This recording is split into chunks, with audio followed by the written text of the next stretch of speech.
이번 시간에는 인간관계 메커니즘부터 설명을 드리겠습니다.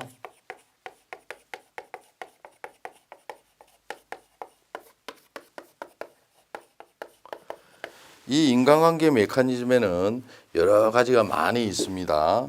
그 중에 제일 먼저 동일화. 이 동일화라는 것은 다른 사람의 행동 양식이나 태도를 투입시키거나 다른 사람 가운데서 자기와 비슷한 것을 발견하는 것을 동일화라고 얘기합니다. 정의 정도는 반드시 되셔야 됩니다. 투사. 이 투사는 자기 속의 억압된 것을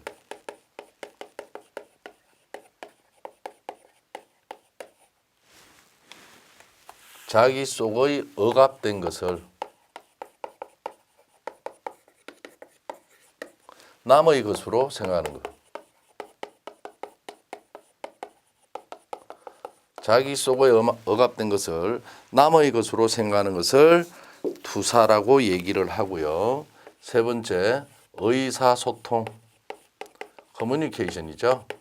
그래서 의사소통은 갖가지 행동 양식이나 기호를 매개로 하여 어떤 사람으로부터 다른 사람에게 전달되는 과정을 의사소통이란다. 이거 모르는 사람 없을 거고요. 그 다음 모방. 이 모방이라는 것은요, 남의 행동이나 판단을 표본으로 하여 그것과 같거나 또는 가까운 행동 또는 판단을 취하려는 것. 이거를 모방이라 한다. 아주 중요한 내용이에요. 그 다음에 암시라는 것은 다른 사람으로부터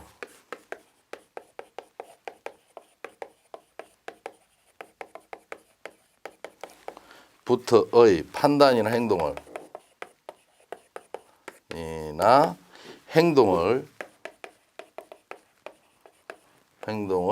무비판적으로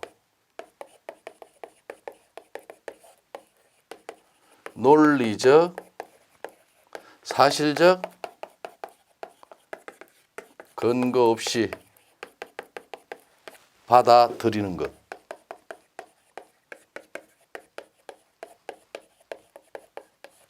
이 두 가지를 반드시 구분할 수 있어야만 합니다. 이 암시라고 하지 않고 다른 사람으로부터의 판단이나 행동을 무비판적으로 논리적 사실적 근거 없이 받아들이는 걸 뭐라 하느냐 이러면 거의 대부분 모방을 찾는 분들이 많아요. 그래서 모방도 모방이고 암시도 모방처럼 보여지기 때문에 반드시 이 암시는 꼭 구분하실 수 있도록 대비하시기 바랍니다.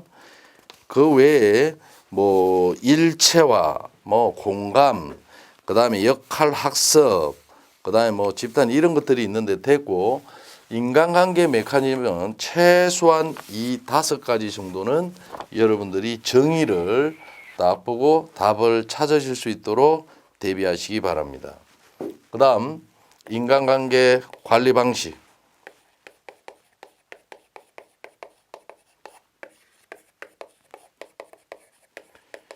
이 인간관계 관리 방식에는 첫째, 전제적인 방식이 있어요. 전제적 방식. 이 전제적 방식은 권력이나 폭력에 의해서 생산성을 높이는 방식을 전제적인 방식이라고 얘기하고요. 두 번째는 온정적 방식이 있습니다. 온정적 방식. 온정적 방식은 은혜를 사용하는 가족주의적인 사고방식을 온정적이라고 얘기를 하고요. 그 다음에 세 번째, 과학적 사고방식.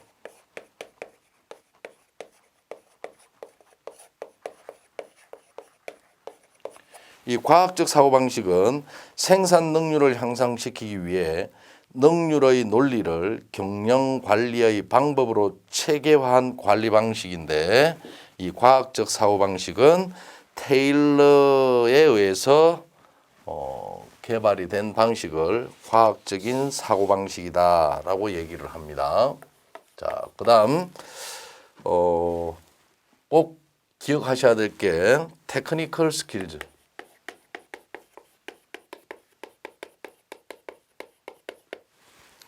이 테크니컬 스킬즈라는 것은 사물을 인간의 목적에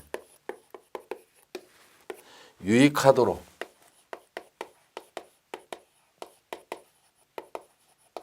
처리하는 방식.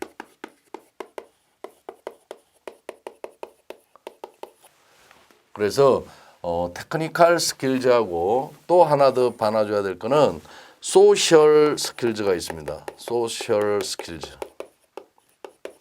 이 소셜 스킬즈는 사람과 사람 사이의 커뮤니케이션을 양호하게 하고 사람들의 욕구를 충족케 하며 이 말만 기억하면 돼요. 모랄이라는 것은 사기를 이야기해요. 근로자의 사기 진작 이런 거 할 때 이 사기를 이야기합니다. 그래서 모랄을 향상시키는 모랄을 향상시키는 능력입니다. 그래서 근로자의 사기를 향상시키는 능력을 소셜 스킬즈다. 그렇게 꼭 기억하시고요. 테크니컬 스킬즈는 사물의 인간의 목적에 유익하도록 처리하는 능력이다. 요 두 가지 정의를 내놓고 찾으실 수 있도록 대비하시기 바랍니다. 그 다음 인간의 일반적 특성.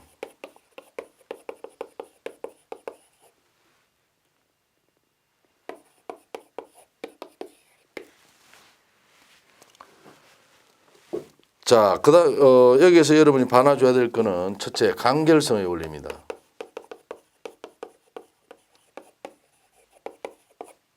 이거는 별표가 되셔야 되겠죠.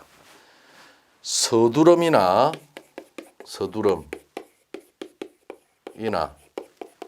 생략 행위처럼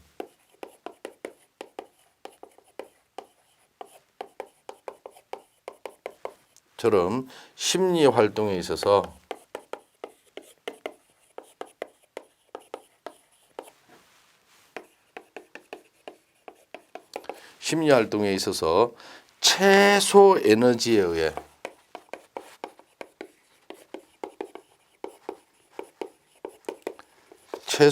의해 어느 목적에 이루도록 하는 경향.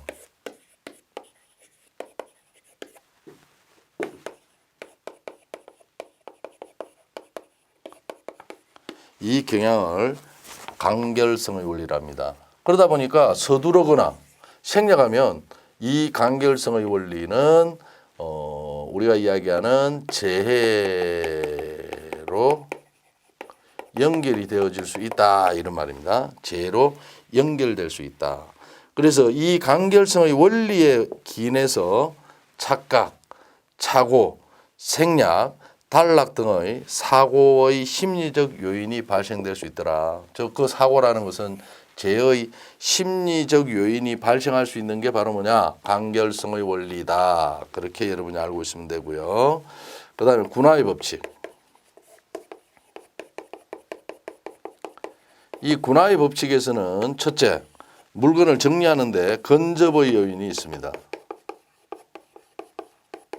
이 근접의 요인은 동일한 속성을 지닌 자극들이 가까이 있을 때 시간적으로나 공간적으로 근접한 자극끼리 한 군데 묶어서 지각하는 것을 근접의 요인이라고 얘기를 합니다. 정의 정도는 봐놔줘야 돼요. 그 다음에 유사 또는 동류, 유사의 요인, 동류의 요인 이런 말을 쓰는데 크기나 색채 또는 모양이 비슷한 대상들이 섞여 있을 때 유사한 자극끼리 한 군데 묶어서 지각하는 것을 유사의 요인, 동류의 요인이라고 이야기를 하고요. 그 다음 완경, 이거를 폐합이라고 이야기합니다. 폐합. 그래서 완경의 요인 이렇게 이야기하면 감각 정보의 불완전성을 무시하고 그 불완전한 부분을 메워서 하나의 동질적인 집단을 형성하는 것을 완경 폐합의 요인이라고요. 마지막으로 네 번째 연속의 요인이 있습니다. 연속의 요인. 연속의 요인은 일관된 스타일로 이어지는 자극들은 하나의 형태로 조직화되어 지각한다를 뜻하는 게 연속의 요인이다. 그래서 이 군화의 법칙은 그림과 정의 정도를 봐놔주시면 되겠습니다. 시각 법칙을 설명을 드리겠습니다. 자, 시각 법칙은 여기에 나와 있는 내용 정도를 여러분이 읽어보셔야 되는데 물체의 대소는 그 물체가 눈에 대해서 지나친 시각의 대소에 의해서 결정하고 지나친 거리가 2배로 되면 크기는 2분의 1로 거리의 반비례해서 작아지며 또 대상에 대한 시각이 같게 되면 거리가 달라도 망막상의 크기는 변하지 않는 현상, 그 않는 현상을 시각 법칙이라 한다더라. 그래서 내용을 앞면을 익혀야 시각 법칙을 찾을 수가 있겠죠.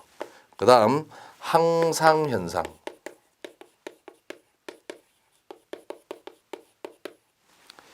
이 항상현상은요, 실제로 보이는 물체의 크기는 시각의 법칙대로 작게 보이지 않고 같은 크기의 대상은 거리가 변하여도 같은 크기로 유지되는 경향을 갖는데 이 현상을 항상현상이라 한다. 그렇게 보시면 되겠습니다. 그 다음 인간의 행동 특성.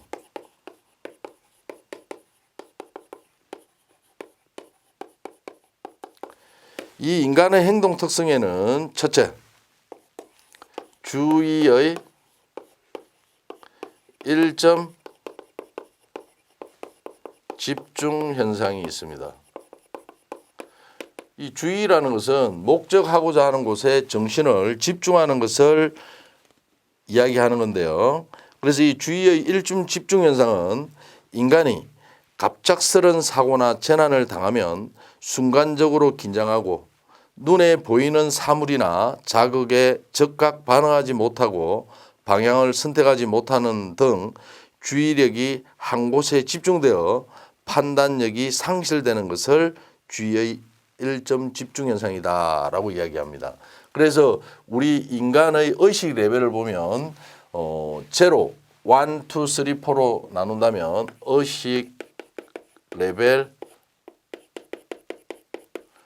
4에 해당한다.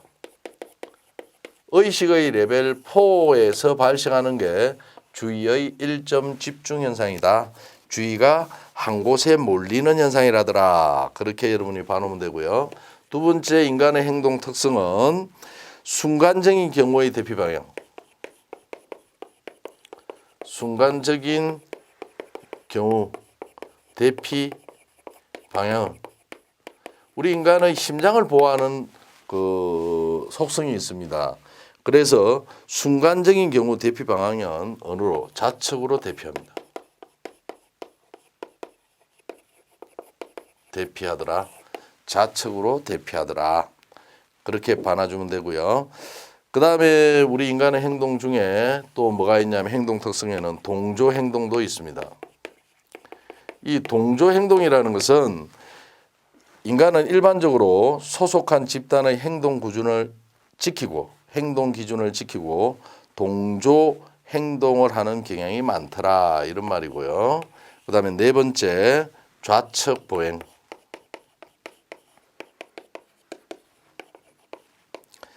자유로이 보행할 때는 인간은 좌측으로 통행하려는 경향이 있더라 이런 말이고요. 마지막으로 다섯 번째 리스크 테이킹. 자, 이 리스크 테이킹이라는 게 반드시 여러분이 이건 정의를 꼭 기억하셔야 돼요. 이건 별표해 놓으셔야 돼요. 객관적인 위험을 자기 나름대로 판정해서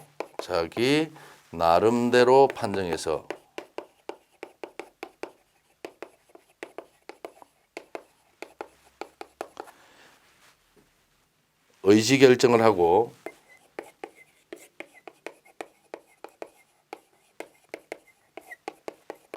행동에 옮기는 것. 이거를 리스크 테이킹이라고 이야기하는데 어느 누구와 봐도 알 수 있는 위험을 자기 나름대로 판정한다면 주관으로 판정해서 의지결정하고 행동에 옮기는 것을 리스크 테이킹이라는데 이 리스크 테이킹과 안전 태도와의 관계는 안전 태도가 양호한 자는 리스크 테이킹의 정도가 적고 안전 태도 수준이 같은 정도에서 작업의 달성, 동기나 성격, 능률 등 각종 요인의 영향에 의해 리스크 테이킹의 정도가 변화하게 되는 것이다. 즉 리스크 테이킹의 정도가 적다면 사고도 적게 발생되어질 것이다. 그런 의미로 알고 계시면 되겠습니다. 자, 그다음 집단에 대해서 집단 역학에 대해서 설명을 드리면 제일 먼저 아셔야 될 게 집단 기능입니다. 이 집단의 기능은 별표를 하셔서 꼭 암기하셔야 돼요. 그래서 집단의 기능에는 응집력,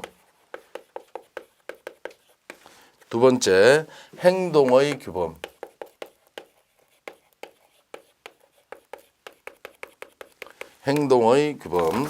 그 다음에 세 번째는 집단 목표가 있습니다. 그래서 집단의 기능에는 이 세 가지가 있다 정도만 알고 계시면 되고요. 그 다음에 집단의 효과. 자, 집단의 효과에도 세 가지만 있다라고 보면 돼요. 동조 효과.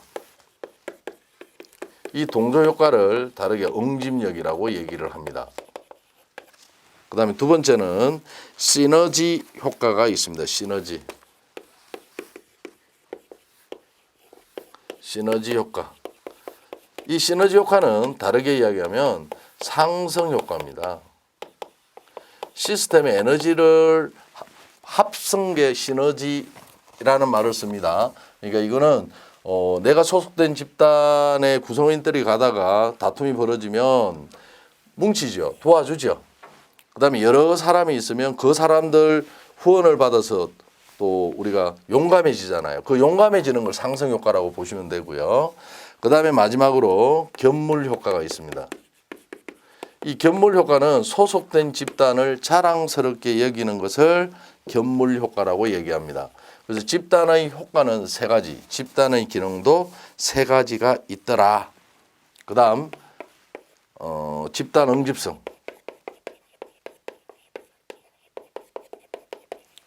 이 집단 응집성은 구성원들이 스스로 매력적으로 끌려 집단 목표를 공유하는 성질을 집단 응집성이라고 한다. 그래서 여기에서는 꼭 기억하셔야 될 게 뭐냐면 집단 응집성을 결정하는 요인.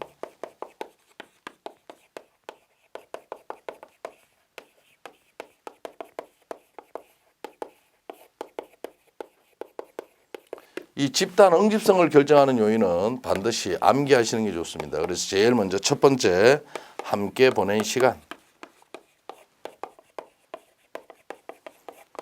반드시 함께 보낸 시간이 길면 길수록 친해지니까 응집성은 높아지겠죠. 두 번째, 집단 가입의 난이성.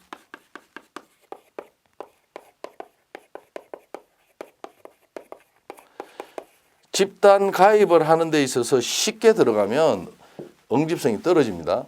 가입하기 어려울 때 가입하면 응집성이 강해집니다. 그런 정도. 세 번째, 집단의 크기. 타이틀 정도만 봐놓으면 됩니다. 구성원 수가 많을수록 응집력은 떨어진다더라. 그런 정도. 그다음 외부의 위협. 당연히 외부의 위협이 가해지면 응집성은 커지겠죠. 그래서 네 번째, 그다음에 다섯 번째, 과거의 경험. 과거의 경험. 이 다섯 가지가 집단의 응집성을 결정하는 요인이다. 꼭 암기하시기 바랍니다.